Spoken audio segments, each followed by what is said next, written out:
নমস্কার বন্ধুরা, আমি চলে এসেছি একটা নতুন ভিডিও নিয়ে। তোমাদের ভালোবাসার জন্য আমার মন ছটফট করে, তাই আমি আবার চলে এসেছি তোমাদের কাছে একটা ভিডিও নিয়ে।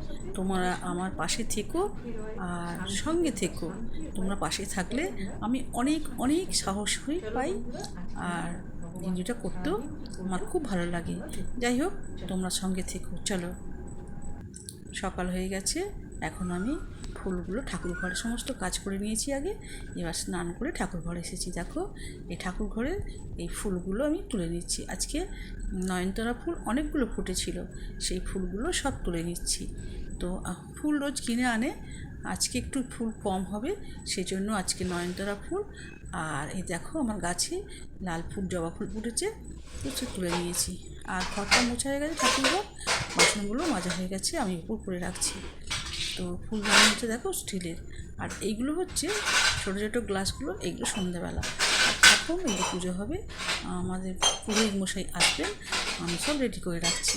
সন্ধ্যাবেলা বাসনগুলো আলাদা রেখেছি, সন্ধ্যাবেলা তো সেতুল দিতে হবে, তো আমিই দিই, সেই জন্য আলাদা করে রাখছি আলাদা জায়গায়। আর এখনকার বাসনগুলো আমি এক জায়গায় রাখলাম। এইবার আমি একটু গঙ্গা জল ঢেলে রাখছি। ঠাকুরমশাইকে সব সামনে দিয়ে রাখতে হয়, জলটাও আমি ঢেলে রাখছি। তো উনি ঢালতে পারবেন না, আর ওনার কষ্ট হয়, তাই আমি একটু সব সামনে ওনার সামনেই রেখে দিই। আর একটু চন্দন ঘষে দেবো। চন্দনটা উনি আগে নিজেই বাড়তেন, এখন বলে একটু চন্দনটা ঘষে রাখবো। আমি আমার মতো শিব পুজো করে আর চলে যেতাম, কিন্তু এখন বলছে যে আমার শরীরটা ভালো নয়, চন্দনটা একটু ঘষে রাখবে, তাই আমি ওনার কথাতেই আমি চন্দনটা ঘষে রাখি। ওটা আমার কোনো ব্যাপার না, আমার 1 মিনিটেই চন্দন ঘষা হয়ে যায়। তো এগুলো অভ্যাস, তো ছোটোবেলায় আমার যেটু পুজো করতো তো চন্দন ঘষতে দিত, বলতো যে পাতলা করবে তার কিন্তু পেটে কেঁচো হবে, এরকম ভয় দেখাতো, আমাদের পেটের যন্ত্রণা হবে।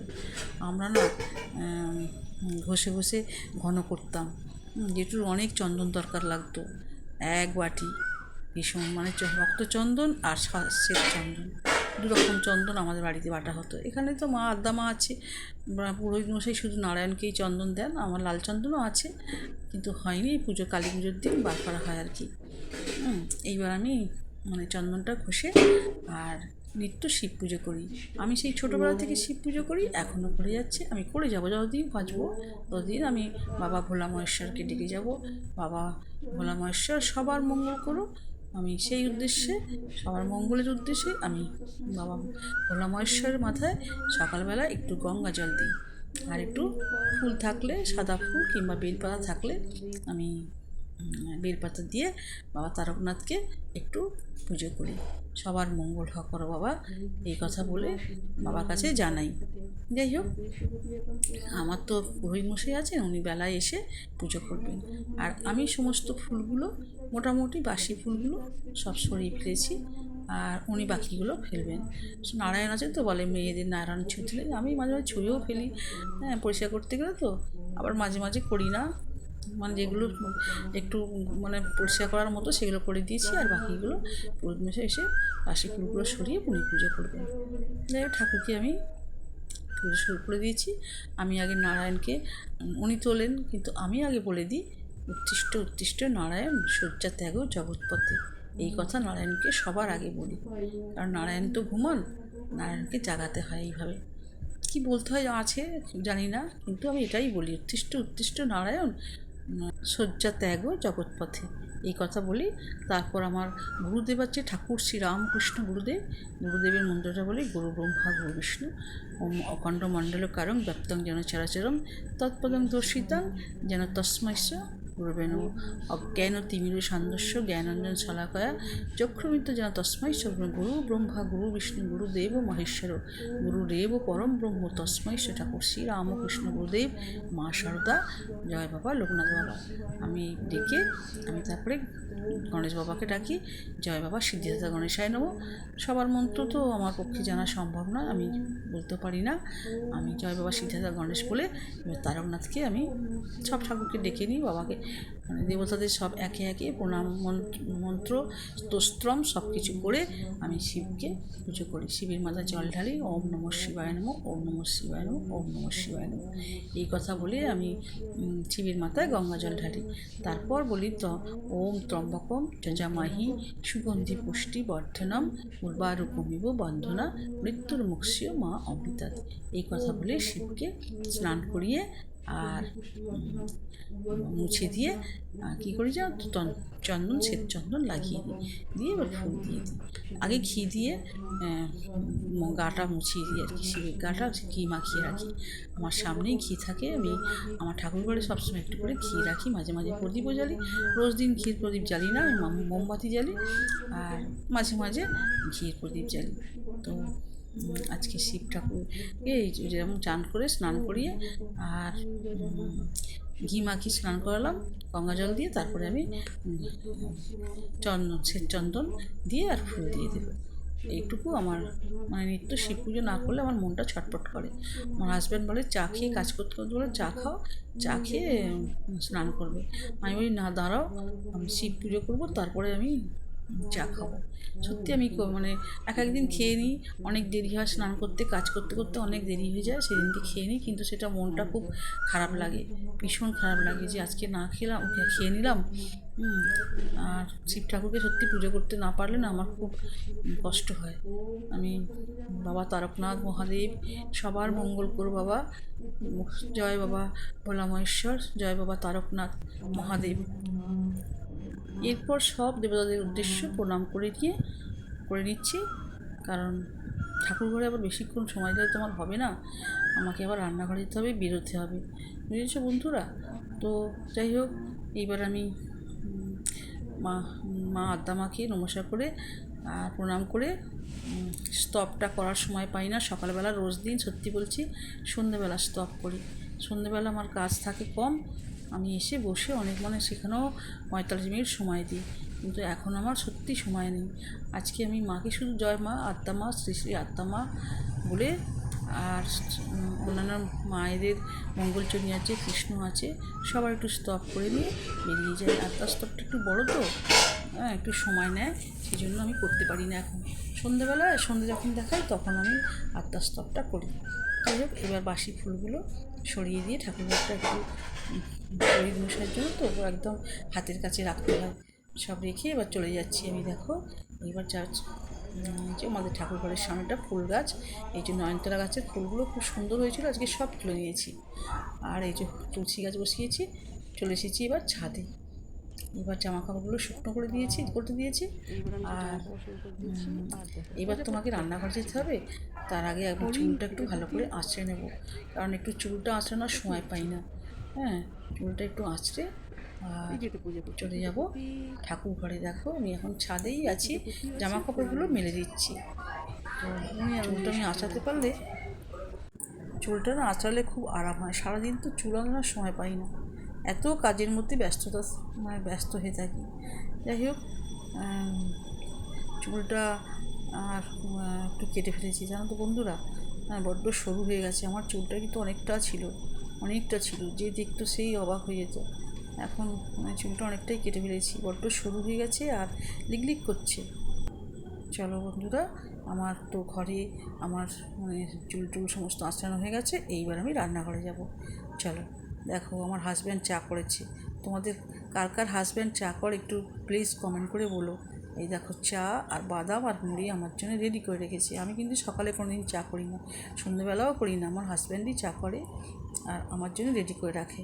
আমি ওই সন্ধ্যেবেলাও সন্ধ্যে দেখি আসি, তখনও চা করে, তারপরে খাই।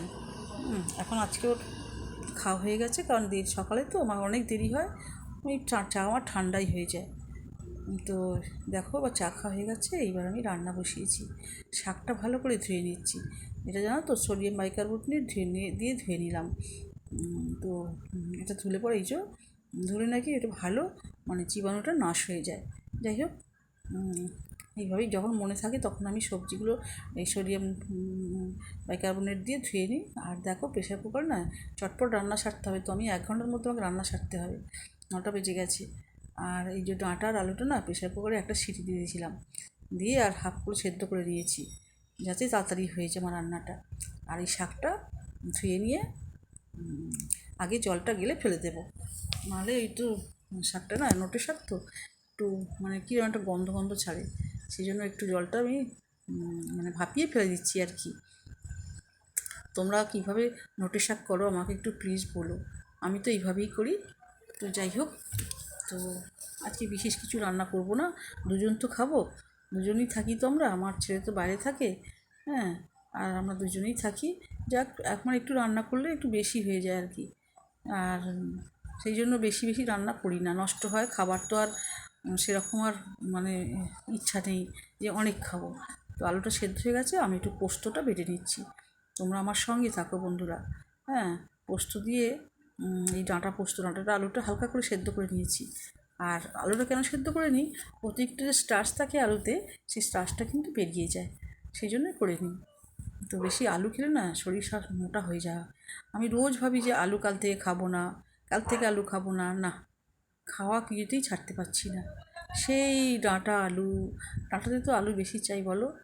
দেখো ডাঁটা আলু পোস্ত হচ্ছে, তো হয়ে এসেছে, আর খেতে কিন্তু খুব সত্যি ভালো লাগে। ডাঁটা আলু আর টমেটো দিয়ে পোস্ত মানে খুব মজা লাগে খেতে, দারুণ লাগে বন্ধুরা। তো ডাঁটা আলু পোস্ত হয়ে গেছে। এইবার দেখো আমি না আজকে সোমবার নিম পাতা ভাজবো। দেখো নিম পাতাটা ভেজেছি, দারুণ খেতে লাগে। এই যে রান্না নিম পাতা ভাজা, ডিম সেদ্ধ, আর একটা টমেটো ছিল, ওই কাঁচা টমেটো, সেটা পেঁয়াজ দিয়ে করেছি, আর শাক ভাজা, আর ডাঁটা আলু পোস্ত। যাক, সব দুপুরের কাজ সেরে বিকাল হয়ে গেছে, বিকাল হয়ে সন্ধ্যা হয়ে এসেছে, আমি আবার ঠাকুর ঘরে চলে এসেছি। দেখো, তো এবার প্রদীপের একটু সলতে করছি, একটু ঘি দিয়ে প্রদীপ জ্বালবো আজকে।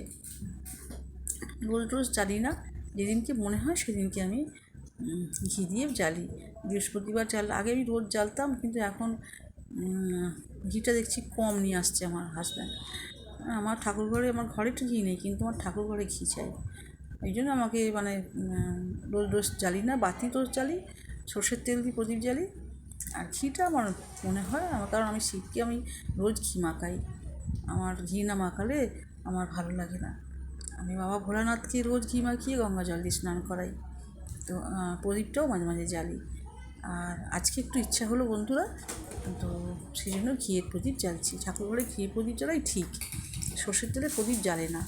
হ্যাঁ, আর তখন আর জ্বালতে জানো তো, সে রেড়ির তেল দিয়ে খুব ভালো প্রদীপ জ্বালে। তা যাই হোক, সন্ধ্যেটা তো দেখাতে হবে, সন্ধ্যে উত্তীর্ণ হয়ে গেছে, অন্ধকার হয়ে গেছে। আর এই লাইভে সময় দিতে গিয়ে না, সবাইকে সময় দিই তো, এই যাচ্ছি করতে করতে আমার সময়টা অনেকটাই চলে যায় ইউটিউবে। যাই হোক, আমার নিজের জন্য আমি কিছু পাই না। তোমরা প্লিজ, আমার অনেক দিনের চ্যানেল, আমার খুব কষ্ট হয়, তোমরা একটু আমার ভিডিওটা দেখো, পুরোটা দেখো প্লিজ, আমার অনেক দিনের চ্যানেল। যাই হোক, তোমরা পাশে থাকলে আমি নিশ্চয়ই এগিয়ে যেতে পারবো। আর সন্ধেবেলা সন্ধে দেখাচ্ছি, মা তোমাকে, মা মঙ্গলময়, মা মঙ্গল করো সবার। অনেক ছোটোবেলা থেকেই আমি এটা আমার মা শিখিয়েছে, সন্ধে দেখানোটা। তাই সন্ধে হলেই না আমার মন অস্থির হয়ে যায়। আমি কোথাও গেলে আগে আমার ঠাকুর ঘরে সব সাইড আছে, আমি আগে কাপড় চোপড় ছেড়ে আগে ঠাকুর ঘরে ঢুকি, মানে সন্ধেটা দেখিয়ে তবে আমি ঘরে ঢুকি। সন্ধে ঠিকমতো তোমরা টাইমে পড়লে আমার মনটা খুব আনন্দ লাগে, খুব ভালো লাগে। তো এইবার আমি প্রদীপটা জ্বেলে দিলাম, একটা বাতিও জ্বেলে দেবো, কারণ বাতিটা আমি নিত্যই জ্বালি। মা আদ্যা মা সবার মঙ্গল করো মা। আমাদের ঘরে আদ্যা মা আছে, খুব জাগ্রত মা। আমি কিন্তু এই আদ্যা মায়ের অনেক অনেক চমৎকার জিনিস দেখেছি, তোমাদেরকে কি বলবো। আমি সবাইকে বলি বলে না, আর এখন আর দেখতে পাই না। আমার মনে হয় ওটা যে আমি সবাইকে বলে দিই, এই দেখেছি, এই করে দেখেছি, সেই জন্য না আর এখন আর আমি সেই মায়ের চমৎকারটা কিন্তু দেখতে পাই না। না, অদ্ভুত অদ্ভুত চমৎকার দেখেছি আমার মায়ের, আদ্যা মায়ের। আমাকে অনেকজন বলেওছে, আমাদের বাড়িতে যারা থাকতো, আমার শ্বশুরমশাই বলতেন, আর একজন দিদি থাকতেন, বলতেন, মা আদ্যা মা খুব জাগ্রত, তোদের ভালো করে ডাকবি, মন দিয়ে ডাকবি, দেখবি ঠিক ভালো হবে। এরকম করে আমাকে খালি বলতো। যাই হোক, আদ্যা মা সম্পর্কে আমার বিয়ের আগে কোনো ধারণা ছিল না, সত্যি বলছি। দক্ষিণেশ্বরে কালীবাড়ি যেতাম, কিন্তু আদ্যাপীঠে যাইনি।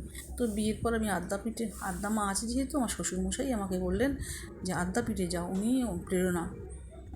তা আদ্যা, সেই জন্য সেই থেকে আমি আমাদের বাবার বাড়িতে মঙ্গলচণ্ডী মা আছে, আর বাবা সত্যনারায়ণ আছে, নারায়ণ আছে, লক্ষ্মী মা, মা লক্ষ্মী আছে, সবই আছে, কিন্তু এখানে আদ্যা মা আছে। এখানেও মঙ্গলচণ্ডী আছে, মা লক্ষ্মী আছে, কিন্তু আদ্যা মা হচ্ছে মেন, আর নারায়ণ।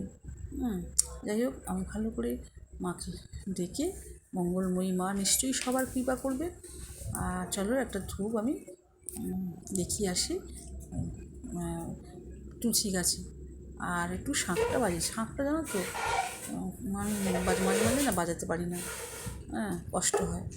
তো একটা নতুন রকম শাঁখ কিনতে হবে। এই শাঁখটা হচ্ছে পুরনো শাঁখ, আমার শ্বশুর শাশুড়ি লাগাবে। তো যাই হোক, ওনারা তো কেউ নেই, আমাকে এবার একটা শাঁখ কিনতে হবে। আর শাঁখটা বাজিয়ে আমি একটু ঘন্টাটা বাজিয়ে দেবো, দিয়ে এবার ঠাকুরকে জল বাতাসা দেবো, শীতল দেবো। আমাকে একজন বলেছিল যে বাউন নাইবা দিল তুমি দেবে, সেই ওনার কথা শুনে আমি ঠাকুরকে তুমি সন্ধেবেলা জল বাতাসা ধরে দেবে।